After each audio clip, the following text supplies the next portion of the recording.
fights. What have you made of him? The cheat. Answer early. Is Jake Paul natural? No. I can say that with pretty certain confidence in that statement, mainly because, as you heard me mention, I know a lot of the people he trains with, and I have heard things.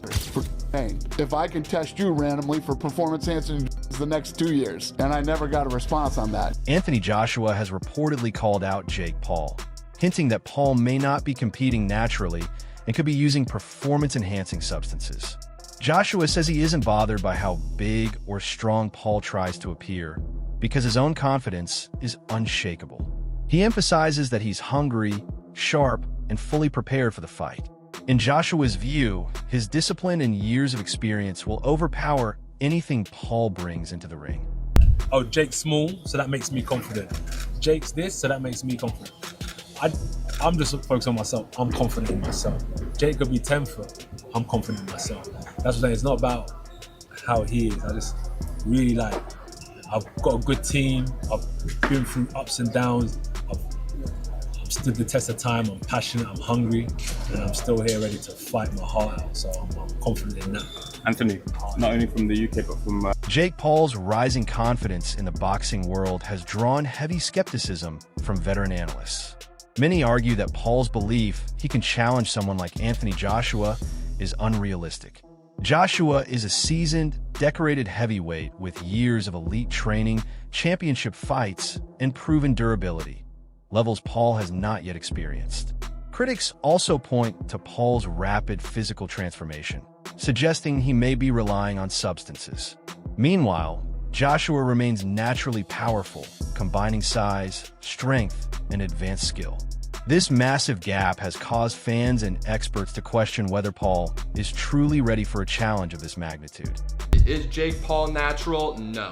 I can say that with pretty certain confidence in that statement, mainly because, as you heard me mention, I know a lot of the people he trains with, and I have heard things. Now let's give Jake the benefit of the doubt, right? He's able to restrain from the peer pressure that everyone's putting on him to hop on these certain compounds. Then that would be cool to train natural, do what he needs to do.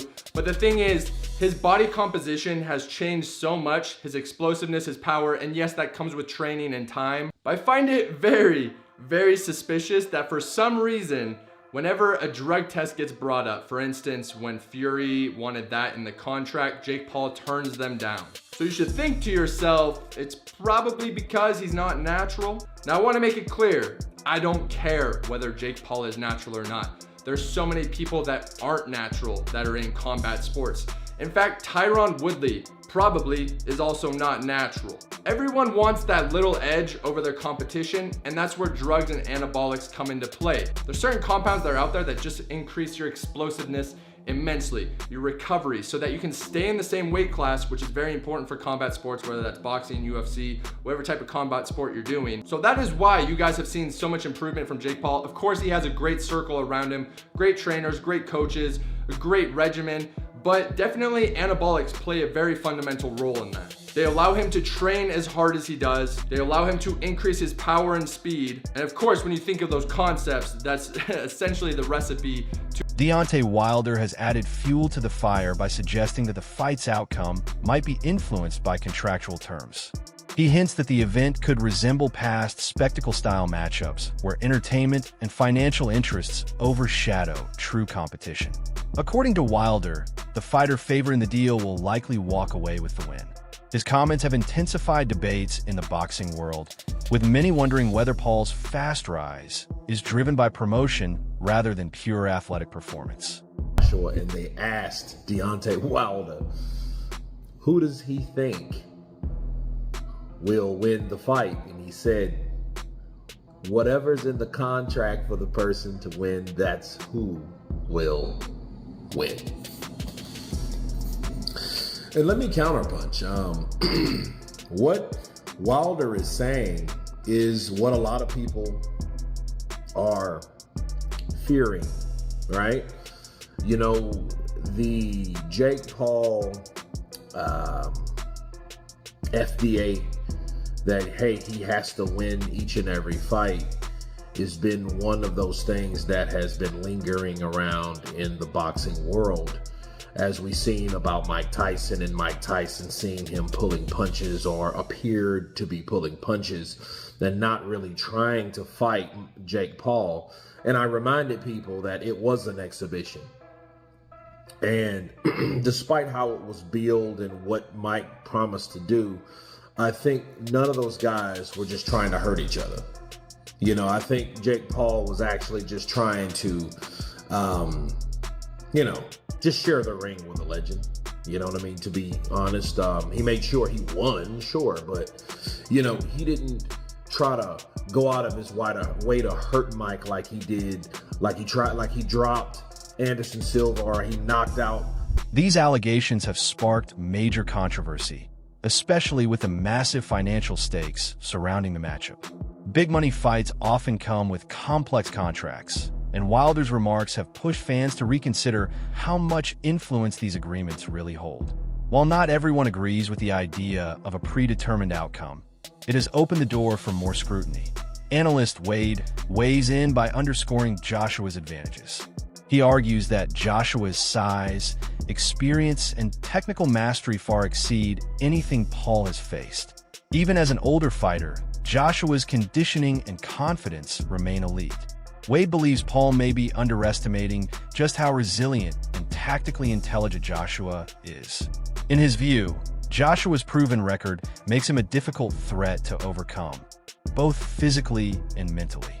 If, again, in some world that actually happened, boxing in the UK has to die if that happens. Boxing as a whole has to take a look in the mirror if Jake walks out and knocks out Anthony Joshua in the first round. This is why I said AJ has the most pressure maybe on any boxer ever with this fight, because it's not for a world title, but it's essentially for the legitimacy of the sport. Like, without saying it, not because Jake doesn't have actual legitimate, boxing that, nothing like that, but because Jake shouldn't be in a ring with Anthony Joshua ever in his career. From when he started to what he is right now, Jake has not shown the skill, the ability yet to be in a ring with any former champion that's still in the game at heavyweight. So he's able to not only go in there, I said survive more than 3 rounds, but knock AJ out? Dude, the sport will have to drop a nuclear bomb on the sport, all of it. I'm honored to be here. I'm happy to be here. I think December 19th is going to be crazy, though. I think the center's going to be buzzing, just crazy energy in that room. I think it's going to be really good. So now, remember, I took a year out of the game to refresh because I was just piling on more and more baggage. I just feel fresh. I feel rejuvenated. It wasn't like I took the year out in vain. I had a purpose, and I'm just living. No, you look fresh. I feel good, man. I feel good. I've been training hard. I'm close to the weight that I need to be at for the fight. I feel good. He's done me a favor. Walking around bulky and heavy. I feel quick. I feel amazing. So I'm looking forward to the fight. Oh no, dude, the weight's gonna backfire now too. That's what you're telling me? You're telling me that Jake having AJ cut the weight down to 245 is actually gonna make him more of a machine? It's gonna help his gas tank. It's gonna help him be lighter and quicker on his feet. The things that Jake said he's not. It's gonna help him feel more loose and not as stiff. Fuck! Backfiring again, everything. Damn, dude, because he's already a big guy, and that makes sense. One of the things that you naturally do in a boxing camp is lose weight by doing cardio and obviously training and sparring and everything. But now all you're doing is having AJ get in better shape because he's just going to run more. He's already on weight, apparently. By the way, this him saying this all was from a video 3.5 weeks ago. But when you go to AJ's Twitter, this is December 4th. Joe Rogan has also voiced strong opinions on the matchup. He believes that even an older Anthony Joshua is still in top-tier condition, maintaining his confidence, agility, and power. Rogan argues that Paul's boxing style, effective against inexperienced fighters, may fall apart against a polished heavyweight. He highlights Joshua's championship pedigree, tactical awareness, and ability to handle pressure as major advantages. Rogan also points out the psychological challenge. Facing a fighter of Joshua's caliber requires immense mental strength. Paul has never encountered an opponent with this level of skill and experience, making this fight a potential trial by fire. Rogan questions whether taking on Joshua is a wise move for Paul's long-term career trajectory.